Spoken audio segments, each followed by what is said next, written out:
Hi అండి. ఈరోజు recipe వచ్చేసి కందిపప్పు. ఈ కందిపప్పు టేస్ట్ చాలా బాగుంటుందండి. జస్ట్ 10 నిమిషాల్లో అయిపోతుంది. దీని తయారీ విధానం చాలా సింపుల్గా ఉంటుంది. టేస్ట్ మాత్రం చాలా బాగుంటుంది. దీని తయారీ విధానం ఇప్పుడు చూద్దాం.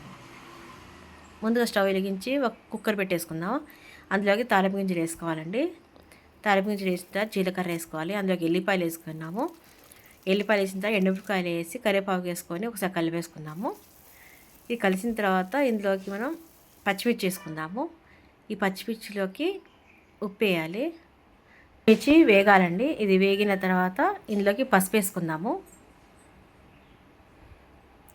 పసుపు వేసి ఒకసారి మొత్తం కలిపేసుకోవాలి. కలిపిన తర్వాత ఇందులోకి టమాటాలు వేద్దామండి. 2 టమాటాలు వేసి బాగా కలిపేసుకోవాలి. ఈ టమాటాలు బాగా మగ్గాలండి.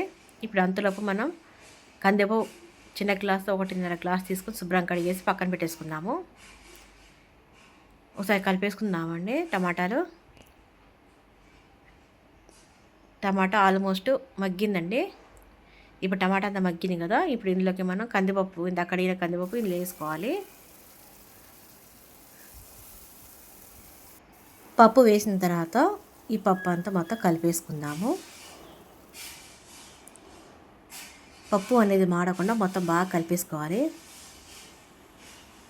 పప్పు అనేది బాగా ఫ్రై అవ్వాలండి. ఇలా మొత్తం ఆయిల్లో ఫ్రై అవ్వడం వల్ల టేస్ట్ అనేది చాలా బాగా వస్తుంది. ఇందులో నీరంతా ఇంకేదాకా ఉంచేసుకోవాలి. ఇప్పుడు నీరంతా ఇంకింది కదండి. ఇప్పుడు ఇందులోకి మనం వాటర్ పోయాలి. పప్పులో వాటర్ పోసిన తర్వాత అందులో రుచికి సరిపడా ఉప్పు వేయాలి. ఉప్పు వేసి మొత్తం ఒకసారి కలిపేసుకుందాము.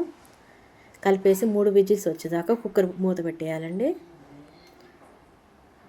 3 విజిల్స్ వచ్చిందండి. ఇప్పుడు తీసి చూద్దాము. పప్పు బాగా ఉడికింది కదా. ఇప్పుడు ఒకసారి మొత్తం కలిపేసుకుందాము. అంతే అండి, ఎంతో రుచికరమైన పప్పు రెడీ అయింది. ఇది అన్నంలోకి చాలా బాగుంటుంది. టేస్ట్ మాత్రం చాలా బాగుంటుంది. ఫస్ట్ టైం చూస్తున్న లైక్ చేయండి, షేర్ చేయండి, సబ్స్క్రైబ్ చేయండి. Thank you.